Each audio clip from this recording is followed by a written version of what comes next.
धन्यवाद धन्यवाद धन्यवाद धन्यवाद धन्यवाद हो पिता परमेश्वर। आपकी इनायतों के लिए पिता परमेश्वर मैं आपको हृदय से धन्यवाद देती हूँ पिता परमेश्वर,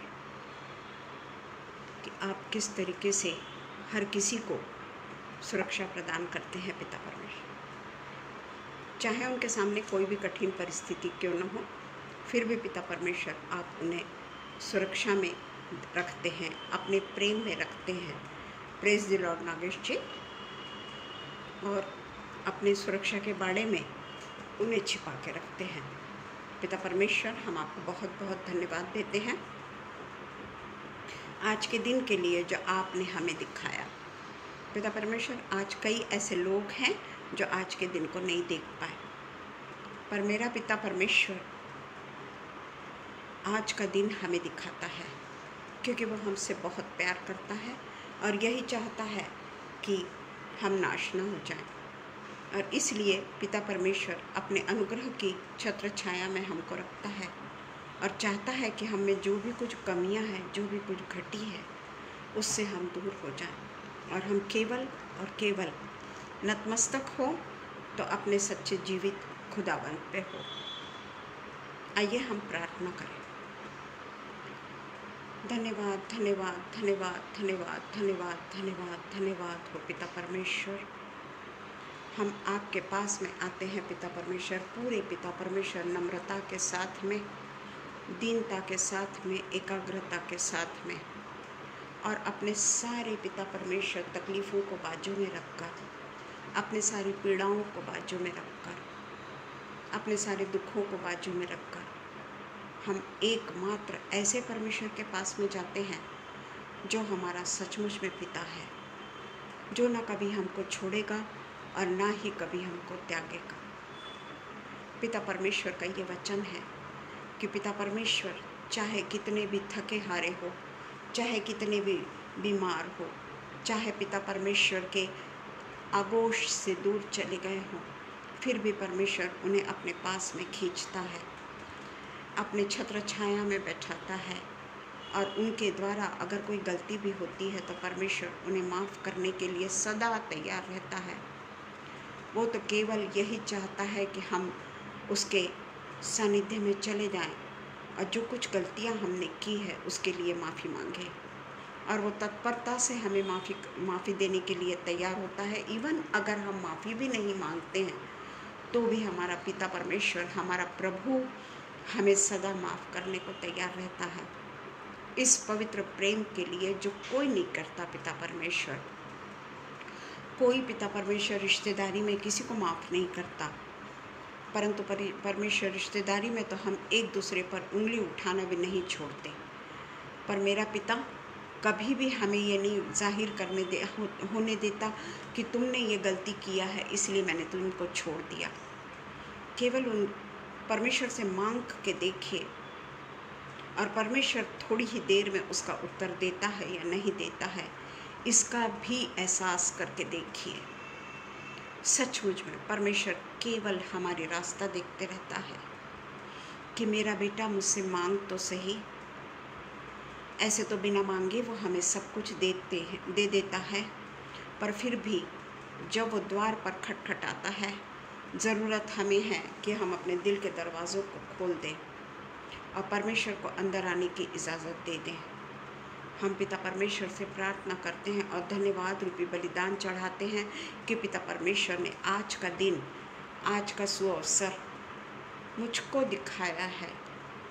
और चाहो तो मैं एक्सक्यूज़ दे सकती थी, पर पिता परमेश्वर नहीं चाहते थे कि मैं किसी भी कारणवश परमेश्वर से दूर हो जाऊं। ये मेरी परीक्षा की घड़ी थी। शैतान मुझे लपेटना चाह रहा था।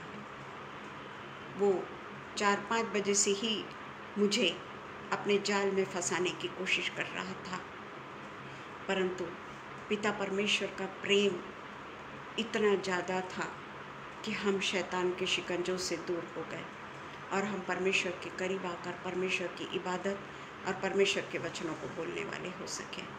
पिता परमेश्वर जो भी कुछ आज हम बोलेंगे, हो सकता है पिता परमेश्वर की हम पवित्र आत्मा के अनुसार ही हम सब कुछ बोले, हमारी बुद्धि के अनुसार नहीं, पर जैसा आप हमारे मुख से शब्द निकाले उसी के अनुसार हम बोले। अपने आप को बहुत अच्छा बोलने वाला या बहुत नम्र या बहुत दीन बन के पिता परमेश्वर हम शोबाजी ना करें, बल्कि सचमुच में पिता परमेश्वर तू हमें दीन बना, तो हमें नम्र बना। किसी का भी पिता परमेश्वर हम जजमेंट करने वाले ना हो पिता परमेश्वर, क्योंकि जजमेंट करना आपका काम है और वो जजमेंट हमारे भी लिए है पिता परमेश्वर। इसलिए हम सीखें पिता परमेश्वर कि हम किसी को दोष ना दें। आप सब कुछ देखते हैं, आपकी आंखें पृथ्वी के हर एक कोने पे लगी हुई है। कोई ये नहीं कह सकता कि मैं तो यहाँ पे छुप गया था, मैं तो समुद्र के पीछे जाकर छुप गया था, मैं तो बादलों की आड़ में चला गया था, या मैं तो वो कमरे में छिप गया था। कहीं पे भी ऐसी जगह नहीं है जहाँ परमेश्वर हमें नहीं देखे या परमेश्वर की आँख हम पर न चली जाए। वही परमेश्वर के सन्मुख हम आते हैं, वही परमेश्वर को नतमस्तक होते हैं। और आज के दिन के लिए फिर से एक बार हम अपने जीवित परमेश्वर को धन्यवाद देते हैं। और ये प्रार्थना हम हमारे जीवित उद्धारक और चंगा करने वाले और क्षमा करने वाले और हमारा साथ कभी न छोड़ने वाले परमेश्वर को देते हैं। हमारी प्रार्थना को सुनिए और कबूल करिए। आमीन पिता, आमीन, आमीन। धन्यवाद हो पिता परमेश्वर का आज के दिन के लिए कि आज फ्राइडे का दिन परमेश्वर ने हमें दिया, ताकि हम इस समय परमेश्वर के चरणों में आ सके और परमेश्वर को बड़ी नम्रता के साथ में उसके वचनों के द्वारा वो क्या कहता है, उसका वचन क्या कहता है और वो वचन मेरे लिए क्या कहता है, इस बात को मैं पूरे तरीके से नम्र होकर और पवित्र आत्मा को इनवाइट करके मैं इस वचन की ओर बढ़ना चाहती हूँ। आज का जो वचन है उसका शीर्षक है अंतिम उपदेश। इसमें हम देखते हैं कि पौलुस जो है वो अपने बारे में शुरू में कह रहा है, निशाने की ओर दौड़ना। हमको भी परमेश्वर ने कोई निशाना दे रखा है। हमारी दौड़ परमेश्वर को छोड़कर होती है, जबकि परमेश्वर चाहता है कि परमेश्वर ने जो हमको निशाना दिया है हम उसकी ओर दौड़ें। हमारी आंखें केवल और केवल हमारे जीवित परमेश्वर पर लगी रहे।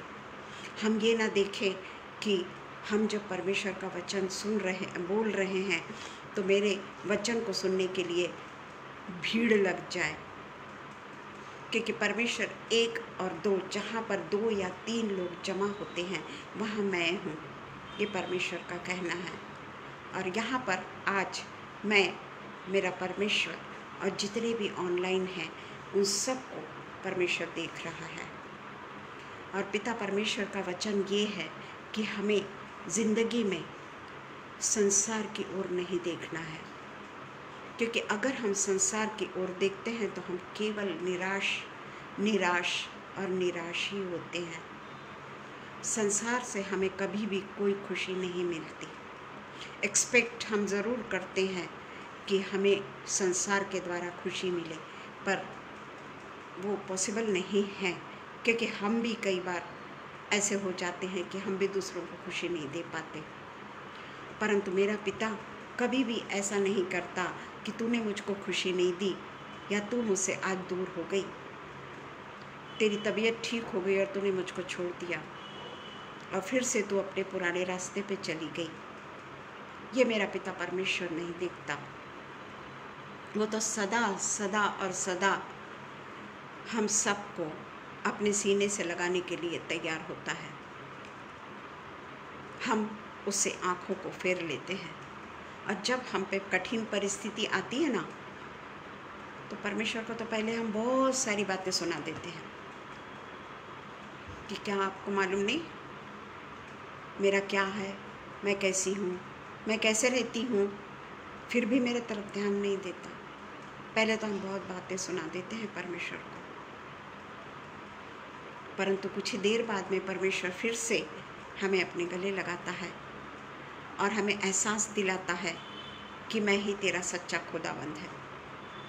क्योंकि परमेश्वर का वचन कहता है, कई बार हमारी गलतियां ऐसी हो जाती है कि परमेश्वर का वचन कहता है कि मैंने तुम्हें शैतान के हाथों में सौंप दिया ताकि तुम्हें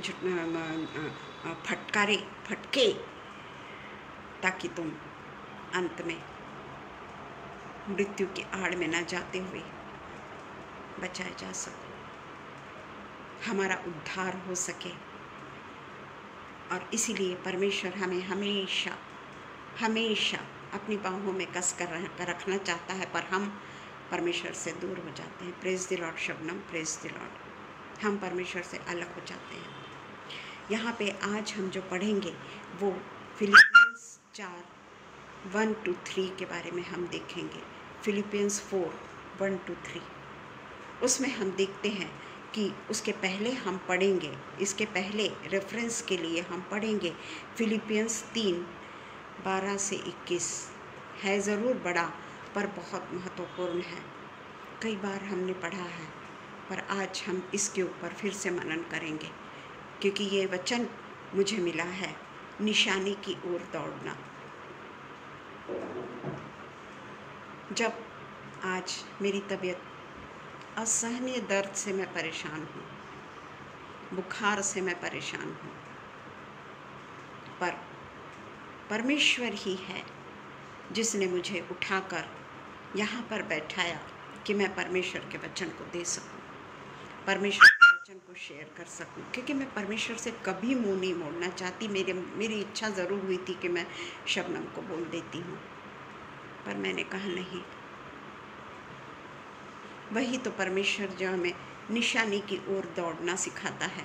अगर मैं ऐसा बोल देती तो शबनम कहती ठीक है, आप अपनी केयर करो, परंतु परमेश्वर दुखी हो जाता, क्योंकि परमेश्वर के समय पे परमेश्वर मुझे अच्छे से बोलने की हिम्मत दे रहा है। अपने आगोश में मुझको छिपा के रखा है और पूरे तरीके से, जिस तरीके से शबनम ने अपने इसमें बताया है कि पूरे तरीके से उसने मुझको संभाल के रखा है। परमेश्वर का वचन कहता है ना कि तेरी आत्मा से भाग कर मैं किधर जाऊं, तूने मुझे आगे पीछे घेर रखा है, अपना हाथ मुझ पर रखे रखा है। तेरी आत्मा से भाग कर मैं किधर जाऊं, यहाँ जाऊं तो भी है, वहाँ जाऊं तो भी है। और इसलिए मैं पिता परमेश्वर का धन्यवाद देती हूँ कि शैतान ने ज़रूर मेरे को विचलित करने की कोशिश किया, पर परमेश्वर ने मेरा ध्यान विचलित नहीं होने दिया। जबकि 4 बजे के करीब मुझे फिर से बुखार आने लगा था, पर मैंने परमेश्वर को लिपट के रही और मैंने परमेश्वर से कहा कि पिता परमेश्वर, चाहे कितना भी बुखार हो, मैं 5 मिनट ही क्यों ना बोलूँ, हो सकता है मैं आधा घंटा ही क्यों ना बोलूँ, पर मैं तेरे वचन को मैं ज़रूर बोलूँगी और तू मुझे इस चीज़ से बचाएगा।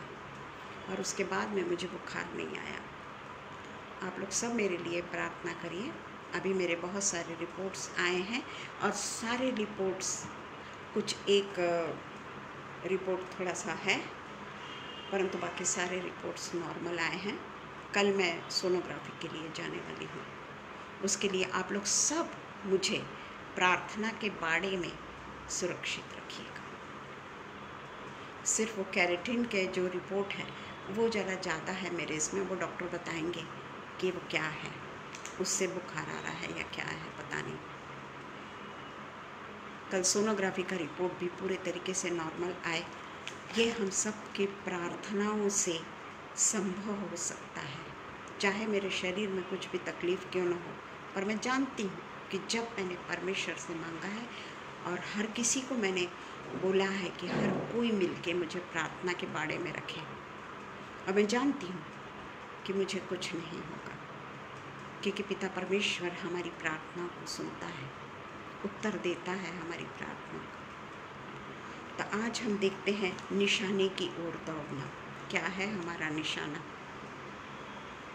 यह मतलब नहीं कि मैं पा चुका हूँ, ये पौलुस कह रहा है।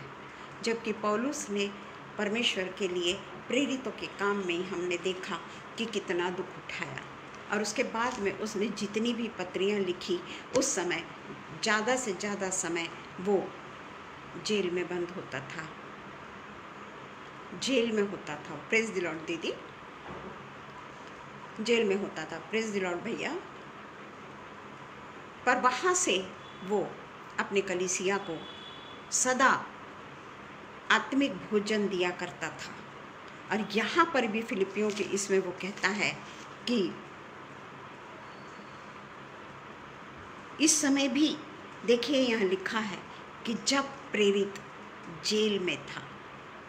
बताइए, हम अपनी छोटी छोटी मुसीबतियों को लेकर कितना व्यथित हो जाते हैं ना, और एकदम से सोचते हैं कि चलो चलो मैं शबनम को बोल देती हूँ कि मेरी तबीयत ठीक नहीं है। क्या होता, समय तो निकल जाता। अब मैं थोड़ी देर से अच्छा फील करती और टाइम पास करती, पर नहीं।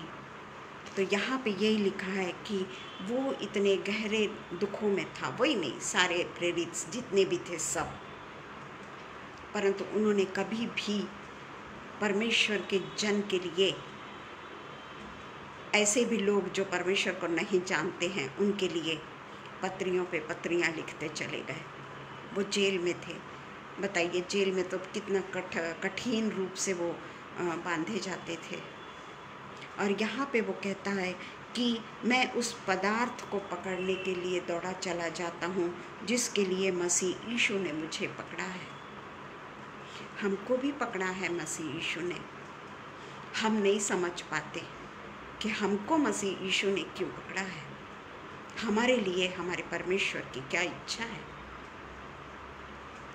हे भाइयों, मेरी भावना यह नहीं कि मैं पकड़ चुका हूँ, परंतु केवल यह एक काम करता हूँ कि जो बातें पीछे रह गई उनको भूलकर आगे की बातों की ओर बढ़ता चला जाऊँ, निशाने की ओर दौड़ता चला जाता हूँ। उसका निशाना है केवल और केवल जीवित परमेश्वर। और हम लोगों को वो उस मछली की तरह पकड़ना चाहता है कि परमेश्वर के जाल में हम सब आ जाएं और सुरक्षित रूप से परमेश्वर के अनंत जीवन के लिए हम वो निशाने की ओर दौड़ते चले जाएं जो पिता परमेश्वर की ओर जाता है। पीछे रह गई निशाने की ओर दौड़ा चला जाता हूँ ताकि वह इनाम पाऊँ जिसके लिए परमेश्वर ने मुझे मसीह यीशु में ऊपर बुलाया है। क्या विश्वास है उसका कि मसीह यीशु में ऊपर बुलाया है, अपने पास में बुलाया है, अपने सानिध्य में बुलाया है। हम में जितने सिद्ध हैं, परिपक्व हैं, परफेक्ट हैं, यही विचार रखें। और यदि किसी बात में तुम्हारी और विचार हो तो परमेश्वर उसे भी तुम पर प्रकट करे। इसलिए जहाँ तक हम पहुँचते हैं उसी के अनुसार चलें। उसके आगे में हम एकदम 18 वचन में जाएंगे, क्योंकि बहुत से ऐसी चाल चलते हैं जिनकी चर्चा मैंने तुमसे बार बार की है, और अब भी रो रो कर कहता हूँ कि वे अपनी चाल चलन में मसीह के क्रूस के बैरी हैं। क्या हम कभी किसी के लिए रो रो के प्रार्थना करते हैं? क्या हम अपने बैरियों के लिए रो रो के प्रार्थना करते हैं? कभी नहीं। हम अपने ही लिए रो रो के प्रार्थना कर ले, वही काफ़ी है। बहुत सारी मिस्टेक्स हम करते हैं। कई बार हम परमेश्वर को छोड़ देते हैं, थोड़ी देर के लिए क्यों ना हो, परंतु हम देखते हैं कि यहाँ पे पौलुस हमेशा कहता है कि मैं तुम लोगों के लिए रो रो कर प्रार्थना करता हूँ, और उन लोगों के लिए रो रो के प्रार्थना करता हूँ जो मसीह के क्रूस के बैरी हैं, अन्य जाति लोग हैं जो यीशु मसीह को नहीं मानते, जो अत्याचार कर रहे हैं, अलग अलग जगह अन्याय हो रहा है। मणिपुर का तो हम जानते ही हैं, हमारे भी चर्चेस जो MP छत्तीसगढ़ में हैं, वहाँ पर भी वहाँ के पास्टर्स को और पास्टर को उनके मिसेस को, उनके बच्चे को उठा के पुलिस वाले ज़बरदस्ती लेकर चले गए। उन्होंने हमारे पास यानी बिशप है हमारे, उनको फ़ोन किया। अब बिशप साहब ने उनसे कहा कि डरिए मत, हम अभी प्रार्थना करते हैं आपके लिए। और वो प्रार्थना करते रहे, प्रार्थना करे, और उसके थोड़ी ही देर बाद में उनका फ़ोन आया कि हमको छोड़ दिया गया। ये है ताकत, ये है हमारे बिशप का निशाने की ओर दौड़ना। उन्होंने बराबर निशाना पकड़ा, प्रेयर। ऐसा नहीं कि अरे रे रे रे कैसा करेंगे, आपको कैसा छोड़ा जाएगा, आपके ऊपर अन्याय होगा, आप पर अत्याचार होगा, ये सब नहीं। उन्होंने केवल यही कहा कि हम आपके लिए प्रार्थना में डूब जाते हैं। और थोड़ी ही देर बाद में पुलिस ने उनको छोड़ दिया। ये है मेरे पिता की ताकत, ये है मेरे पिता परमेश्वर का हमसे एकाग्रता से बात करना। तो वो निशाने की ओर हमको दौड़ना है जो परमेश्वर की ओर हमको लेके जाता है। और ऐसे लोग जो परमेश्वर को नहीं मानते, उनका अंत विनाश है, क्योंकि उनका ईश्वर पेट है। वे अपनी लज्जा की बातों पर घमंड करते हैं और पृथ्वी की वस्तुओं पर मन लगाते हैं। हम भी पृथ्वी की वस्तुओं पर मन लगाते हैं। मेरा पैर दुख रहा है, मेरा हाथ दुख रहा है, मुझे बुखार आ गया है, मैं कैसे बोलूँगी। हमने भी पृथ्वी की वस्तुओं पे मन लगाना छोड़ना है। मरने दो ना, बोलते बोलते ही ख़त्म हो जाऊँ। इससे ज़्यादा और सुख की बात क्या होगी मेरे लिए कि मैं परमेश्वर के वचन को बोलते बोलते ही ऊपर चली गई। तो ये जो ज़िद है ना हमारी, ये बाइबल के पढ़ने से, बाइबल के वचन से हम में आती है। जो ढाढ़स आता है ना, ये बाइबल के वचन से आता है। जो निशाने की ओर हम दौड़ते हैं ना, वो परमेश्वर के जीवित वचनों से हम पाते हैं। और इसलिए लिखा है कि हमारा स्वदेश तो स्वर्ग पर है, ये तो मेरे लिए विदेश है। यहाँ की बातों की चिंता मैं क्यों करूँ। मेरा देश तो स्वर्गीय देश है, और हम एक उद्धारकर्ता प्रभु यीशु मसीह के वहाँ से आने की बाट जो रहे हैं। वह अपनी शक्ति के उस प्रभाव के अनुसार जिसके द्वारा वह सब वस्तुओं को वश में कर सकता है, हमारी दीनहीन देह को रूप बदल कर, हमारे दीनहीन देह का रूप बदल कर महिमा की देह के अनुकूल बना देगा। ये परमेश्वर का वचन है प्रियो, परमेश्वर का वचन है ये, कि वो हमारे देह के रूप को बदलकर महिमा के देह के अनुकूल बना देगा। जो प्रॉमिसेस हमको परमेश्वर ने किया है, वो प्रॉमिसेस को हम याद नहीं रखते। थोड़ी देर बाद में ये सारे प्रॉमिसेस मैं भूल जाऊंगी, अपने रूटीन लाइफ में मैं चली जाऊंगी और ये प्रॉमिसेस को मैं भूल जाऊंगी। परंतु चौथा जो अध्याय है उसका मैं पहला वचन पढ़ूंगी। इसलिए मेरे प्रिय भाइयों, जिनमें मेरा जी लगा रहता है, जो मेरे आनंद और मुकुट हो, हे प्रिय भाइयों, प्रभु में इसी प्रकार स्थिर रहो, प्रभु में इसी प्रकार स्थिर रहो। जो फिलिपियंस के जो बिलीवर्स थे ना, उनके ऊपर बहुत कठिन परिस्थितियां आई, बहुत कठिन परिस्थितियों से वो जूझे। और पौलुस उस समय उनके साथ में नहीं था, पौलुस उस समय जेल में था। परंतु वो इतने कट्टर विश्वासी थे कि इतने कठिन परिस्थितियों में भी आगे बढ़ते हुए, पीछे ना देखते हुए, और हमेशा परमेश्वर की वचन की शिक्षा लेते रहे। एक दूसरे के साथ में बैठकर प्रार्थना करते रहे, और एक परिपक्व ईसाइयों के उदाहरण का उन्होंने एक नमूना फिलिपियों की कलीसिया ने रखा। क्यों? क्योंकि इसके पहले उन्होंने पौलुस के साथ में जीवन बिताया था, और पौलुस ने उन्हें परमेश्वर के वचन के बारे में ऐसा वचन उनको सुनाया था, और उन्होंने एक कान से सुन के दूसरे कान से नहीं निकाला था। कि जब पौलुस चला गया तो वो निराश हो गए, हताश हो गए, और उन्होंने परमेश्वर को छोड़ दिया, ऐसा नहीं लिखा है। वो विश्वासी ही बने रहे और हमेशा उत्सुकता के साथ से परमेश्वर के आगमन की प्रतीक्षा करते रहे। उस समय तो बहुत पहले की बात है, तब से वो परमेश्वर के आगमन की प्रतीक्षा करते रहे। जैसे आज हम परमेश्वर के आगमन की प्रतीक्षा कर रहे हैं, परंतु जब तक हर एक घुटना नहीं टेकता, हर एक जीभ अंगीकार नहीं करती कि मेरा पिता ही प्रभु है, मेरा प्रभु ही ईश्वर है, तब तक उसका आना नहीं।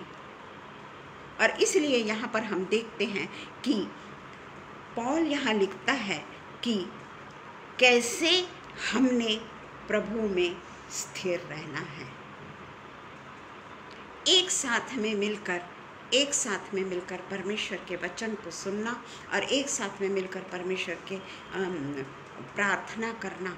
आज तो हमारे पास में ऑनलाइन के अनेक साधन हैं, जहाँ पर हम रात को भी सोते समय, चाहे हम बिस्तर में क्यों न हो, चाहे हम उनको कुछ लिख नहीं रहे हों, पर वो वचन को अपने को सुनना है। और सिर्फ सुनना नहीं है, मैं हमेशा बोलती हूँ, मैं मेरे लिए बोलती हूँ कि सिर्फ सुनना नहीं है, उसके अनुसार मुझको चलना भी है।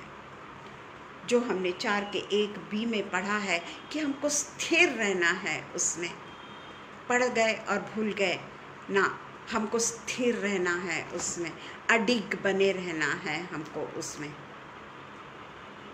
जिस तरीके से मेरा पिता सदा स्थिर रहता है हमारे साथ में, और उनकी शक्ति और उनकी कृपा, जो ग्रेस हम में होता है, ये सब हमारे विश्वास को दिन प्रतिदिन बढ़ाता चला जाता है।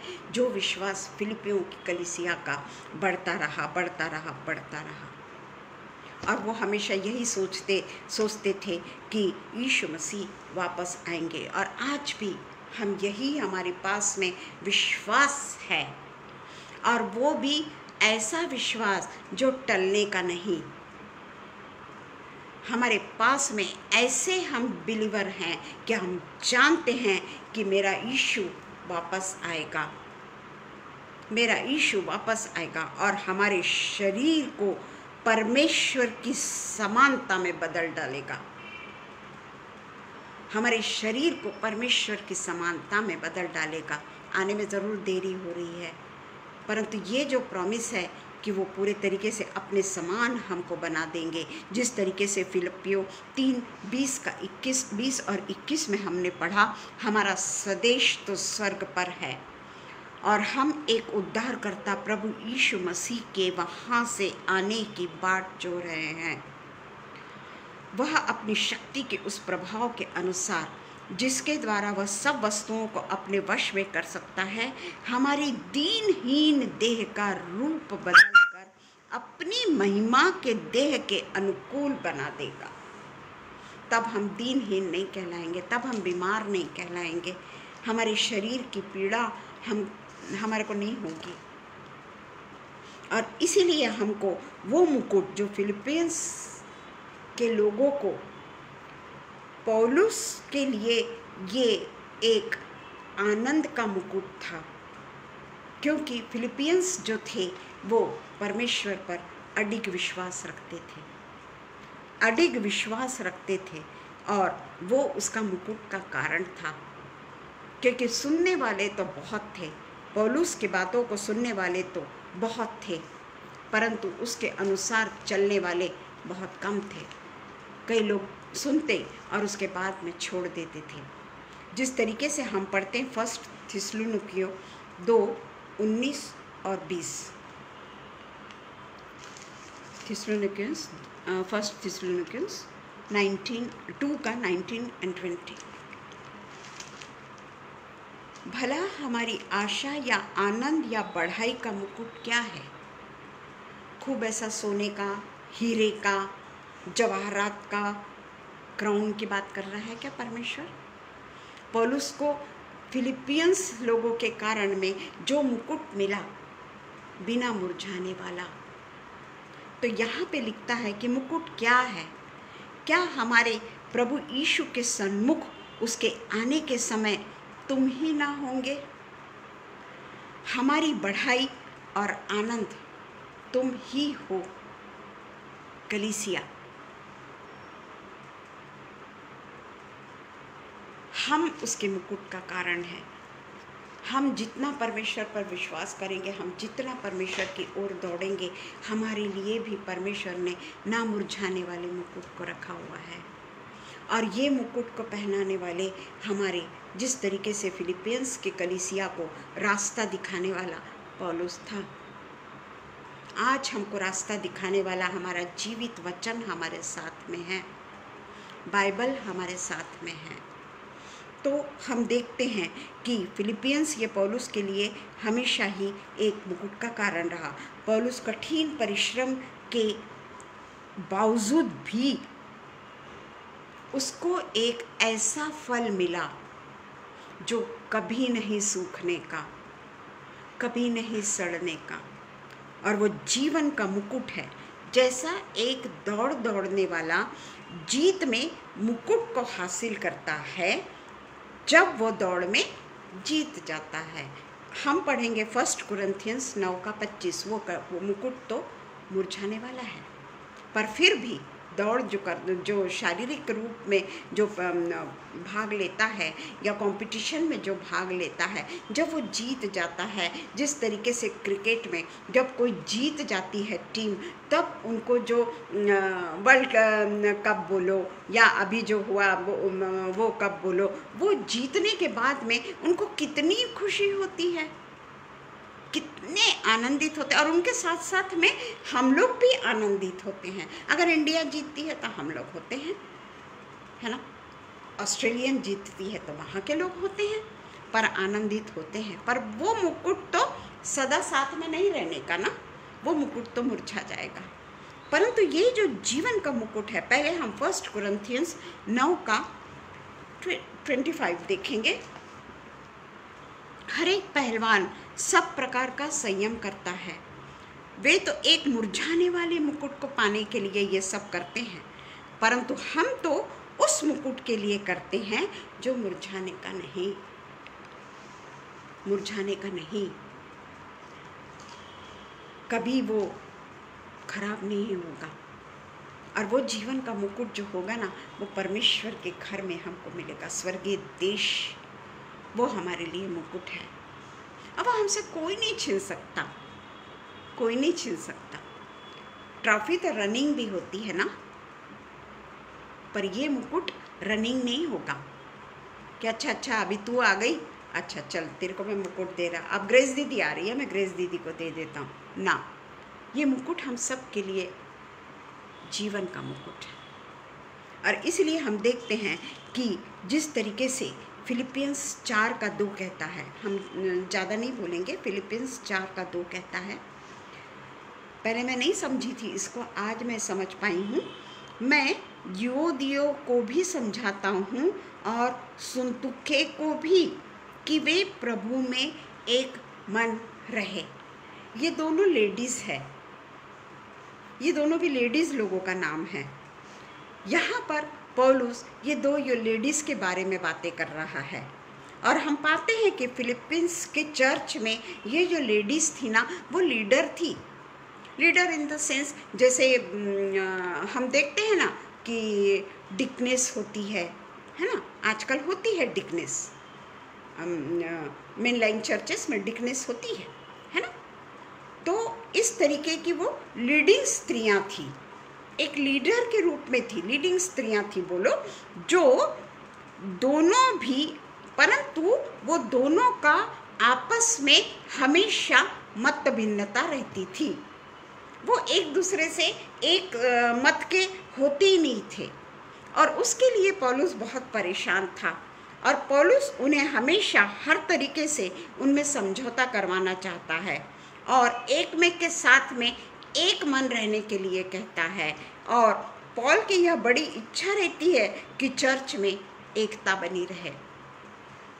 हम जानते हैं कि अगर चर्च में एकता नहीं बनी रहेगी तो जितनी भी सही शिक्षा हम अगर चर्च में पाते हैं तो वो कभी भी हमारे जीवन में प्योरिटी ऑफ लाइफ का काम नहीं कर सकती।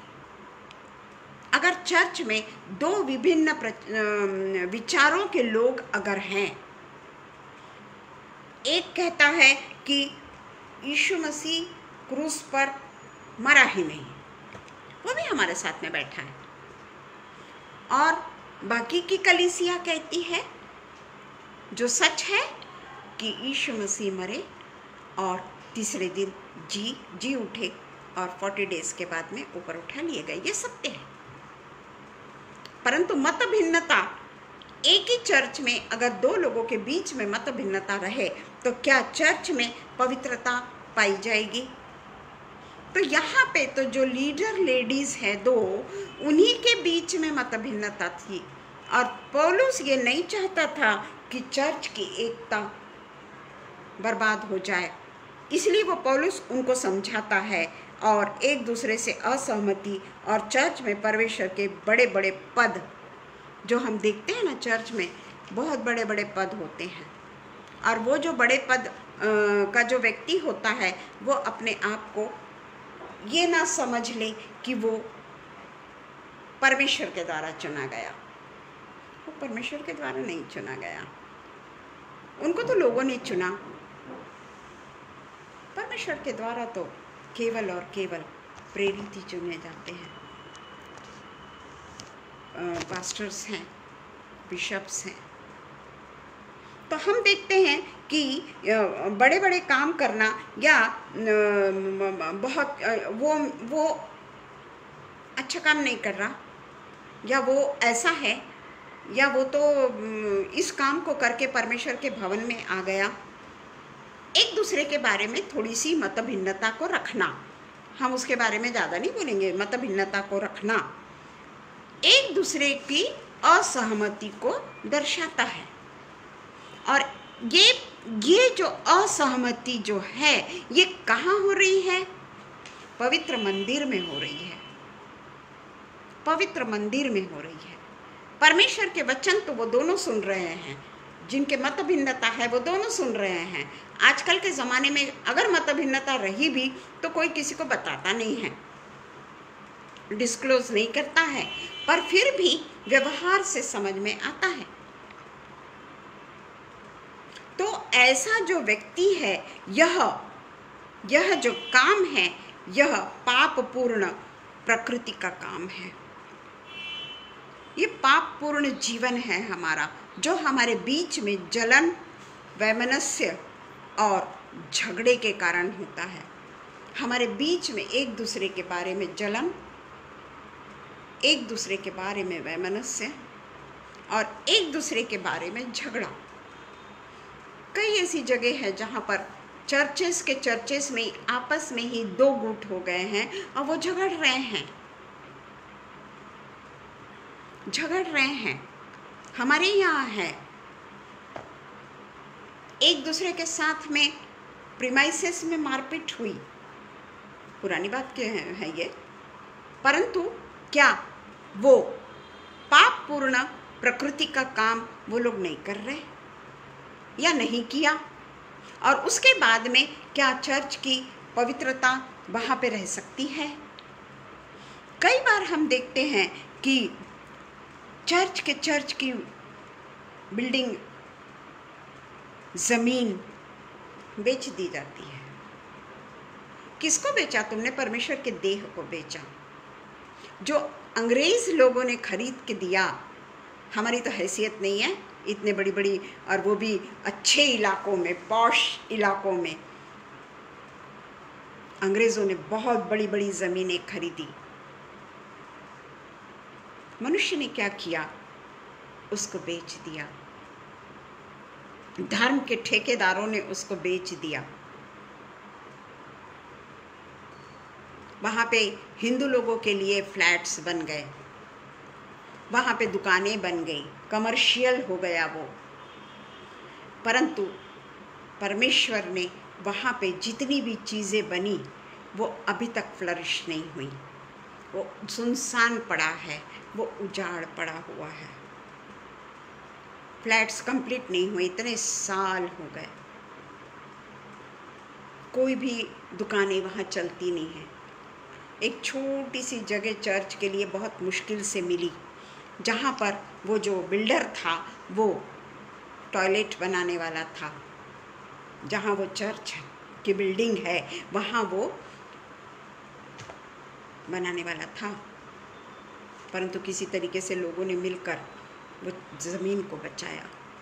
पर पूरी 99% ज़मीन बिल्कुल यानी क्रिकेट ग्राउंड के पीछे इतनी वैल्यूएबल ज़मीन बेच दी।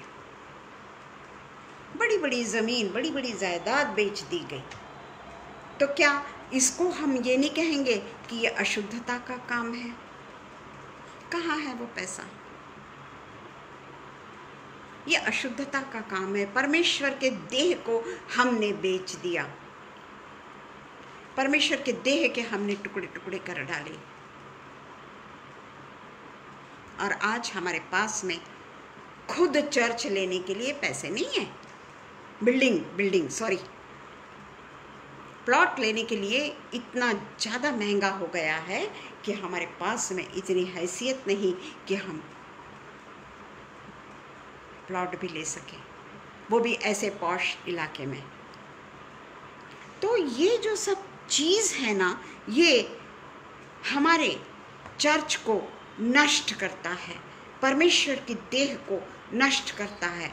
और परमेश्वर ने कहा है कि मैं सब बातों को सहन कर लूँगा, सब बातों को सहन कर लूँगा। पर जहाँ पवित्र आत्मा है उसको तुम शोकित मत करो। जहाँ परमेश्वर का देह है वहाँ पवित्र आत्मा है।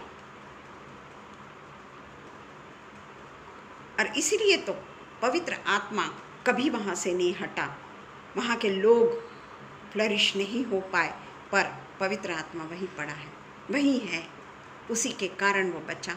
हालांकि ज़मीन तो पूरी चली गई, पर छोटा सा चर्च है अभी वहाँ पर। तो इस तरीके से हम देखते हैं कि हम ये कामों को कभी भी अपने उपयोग के लिए, अपने लाभ के लिए परमेश्वर के देह का व्यवहार ना करें। हम हमेशा सोचते हैं कि हमारी एक दूसरे के साथ में जो मत भिन्नता होती है वो दूसरों को नहीं दिखती। बिल्कुल दिखती है, समझ जाते हैं लोग।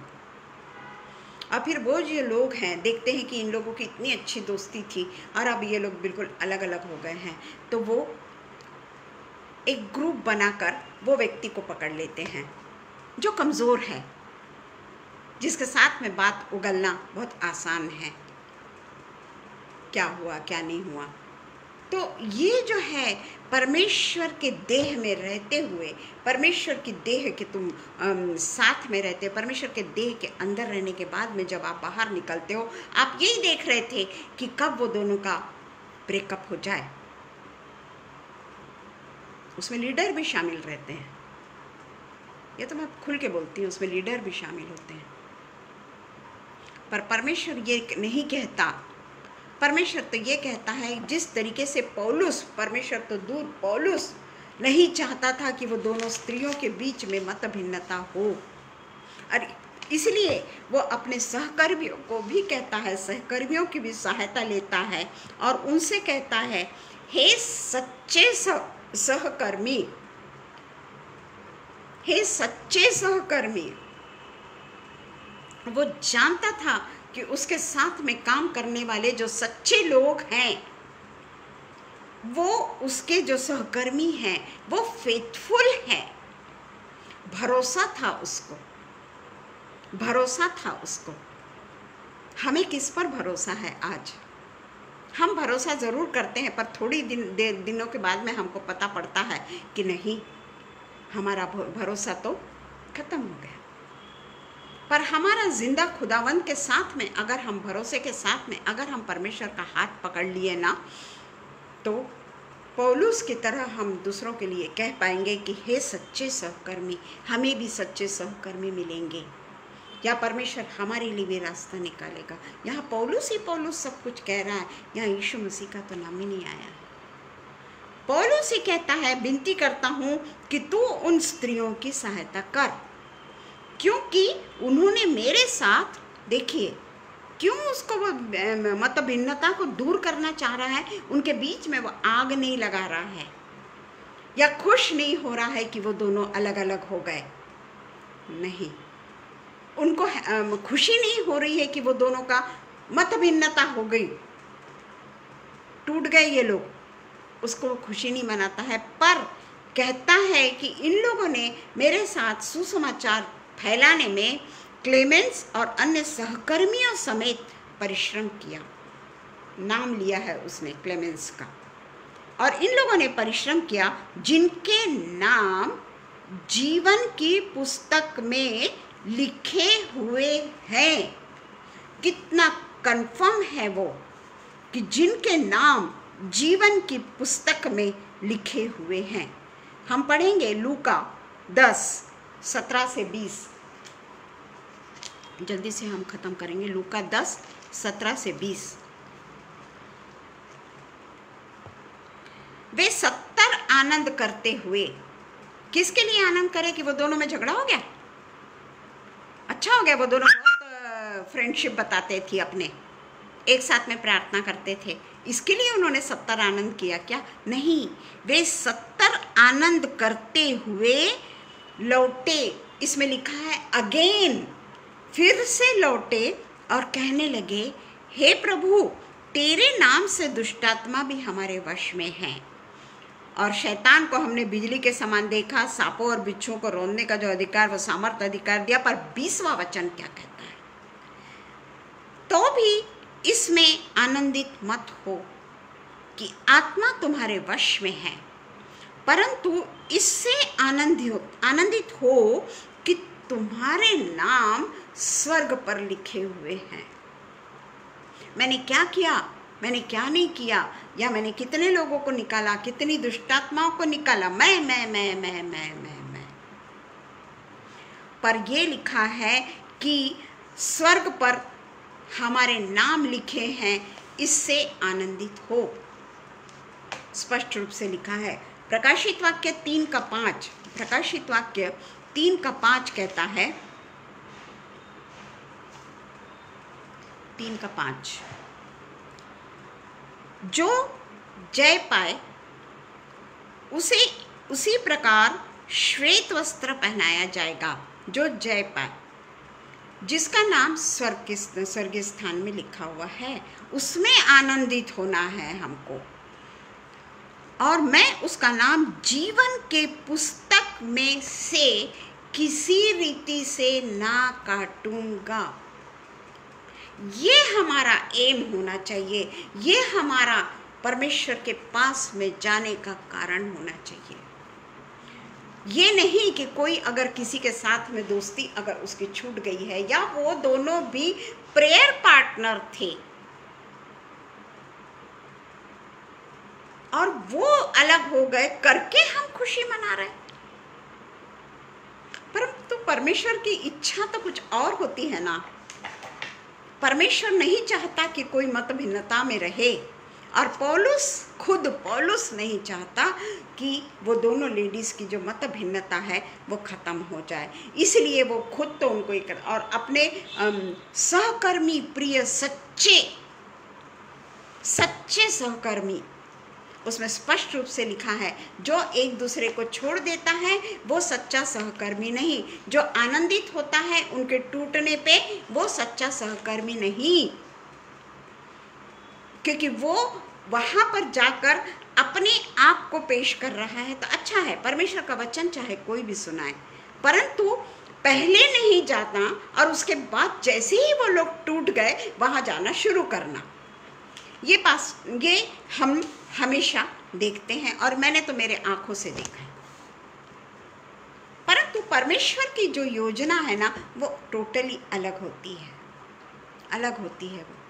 ये तो परमेश्वर देख रहा है, तुम 24 घंटा बाइबल क्यों ना पढ़ो, तुम 4-4, 5-5 घंटा अन्य भाषाओं में बात क्यों ना करो, पर तुम क्या करते हो, किसी के मत भिन्नता में तुम किस तरीके से खुश होते हो, और वहाँ किस तरीके से अपना जाल बिछाने की कोशिश करते हो, ये परमेश्वर को नहीं पसंद।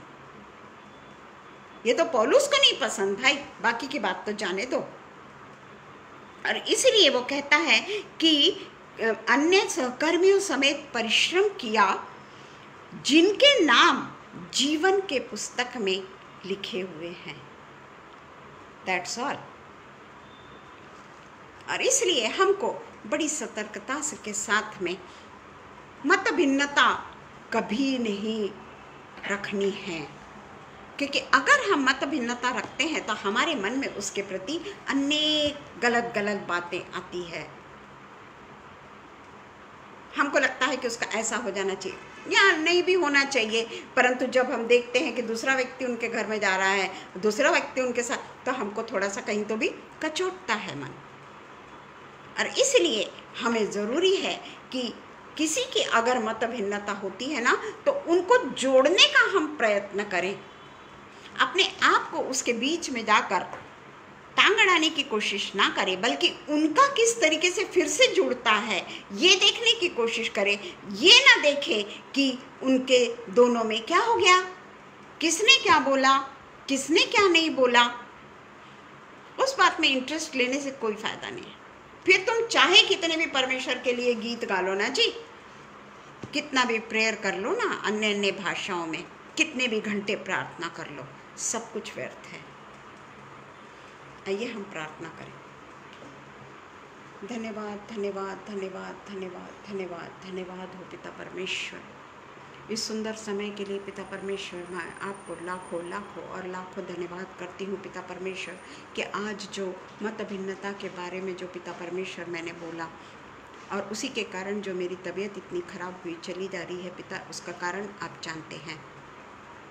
परंतु पिता परमेश्वर आप ही रास्ता निकालते हैं। आप ही पिता परमेश्वर, जो भी कुछ पिता परमेश्वर लोगों से एक अलग भावना पैदा हो जाती, वो अलग भावनाओं को आप दूर करते हैं पिता। क्योंकि जहाँ पर परमेश्वर के वचन बोए जाते हैं, जहाँ पर परमेश्वर के वचन को एक दूसरे के साथ में शेयर किया जाता है, वहाँ परमेश्वर कभी भी फूट नहीं पड़ने देता, बल्कि परमेश्वर अपने रास्ते को निकालता है। क्योंकि परमेश्वर जानता है कि जब दो व्यक्तियों में मत भिन्नता हो गई और दुख के मारे कोई दूसरा इतनी कठिन यातनाओं को झेल रहा है, तो परमेश्वर कभी ऐसा काम नहीं करने देता। पौलुस ने तो खुद मत भिन्नता को दूर करके अपने सहकर्मियों को, प्रिय सहकर्मियों से कहा कि उनके साथ में बात करें, उनके मत भिन्नता को दूर करें। पिता परमेश्वर, हम यही प्रार्थना करते हैं कि जहाँ पर भी हम बोलते हैं पिता, जो भी पेज पर हम बोलते हैं, होने देना पिता परमेश्वर कि हम लोगों के बीच में पिता परमेश्वर जो स्वर्गीय प्रेम है पिता, वो निर्माण रहे, वो निरंतर पिता परमेश्वर चलते रहे। हम कभी भी किसी के दूसरी बातों को ना देखें, हम केवल और केवल पवित्रता को देखें पिता परमेश्वर। बाकी बातों को पिता परमेश्वर हम नज़रअंदाज करें, क्योंकि आज का वचन यही सिखाता है पिता परमेश्वर कि हम किसी के साथ में जब एक देह हो गए हैं, परमेश्वर के साथ में जब हम एक देह हो गए हैं, तो वो देह पवित्र आत्मा का मंदिर है, और वो पवित्र आत्मा के मंदिर में कभी भी फूट ना पड़े, कभी भी मतभिन्नता ना हो। और इसलिए पिता परमेश्वर हमसे यही काम कभी ना होने पाए पिता परमेश्वर। हम ये छोटी छोटी बातें सोच लेते हैं पिता, कई बार हम ये वचन को पढ़ते हैं पिता, परंतु हम फिलिपियंस 4 और 4 के ओर बढ़ते चले जाते हैं, एकदम से हम उसी वचन पर आ जाते हैं, पर पहले का वचन क्या बोलता है इसको हम ध्यान नहीं देते पिता परमेश्वर, कि वो वचन में क्या कहता है परमेश्वर। और इसलिए पिता परमेश्वर, आपने जो ये वचन आज पिता परमेश्वर पवित्र आत्मा के ज़रिए हमसे बातचीत करके ये वचन को शेयर करने को कहा, ये मेरे लिए निश्चित ही है पिता परमेश्वर। हम अपने आप को पूरे तरीके से पिता परमेश्वर के अधीन रखें, परमेश्वर के सन्मुख रखें, और परमेश्वर को धन्यवाद धन्यवाद और धन्यवाद रूपी बलिदान चढ़ाने वाले हो। सब कुछ हम हमारे एकमात्र जीवित परमेश्वर के नाम से मांग लेते हैं। और हम विशेष करके आज शबनम के लिए और अनुपम भैया के लिए प्रार्थना करते हैं कि उन्होंने हमको ये मौका दिया कि हम उनके पेज पर आकर बोलने वाले हो सके। हम आगरा मसीह मंडली के लिए बहुत बहुत बहुत पिता परमेश्वर आपसे आशीर्वाद को मांग लेते हैं, ये मंडली और आगे और आगे और आगे बढ़ने वाली हो सके पिता। सब कुछ उद्धारक यीशु मसीह के नाम से मांगते हैं, सुनिए और कबूल करिए। आमीन, आमीन। धन्यवाद हो, सबको धन्यवाद हो। Praise the Lord. आमीन।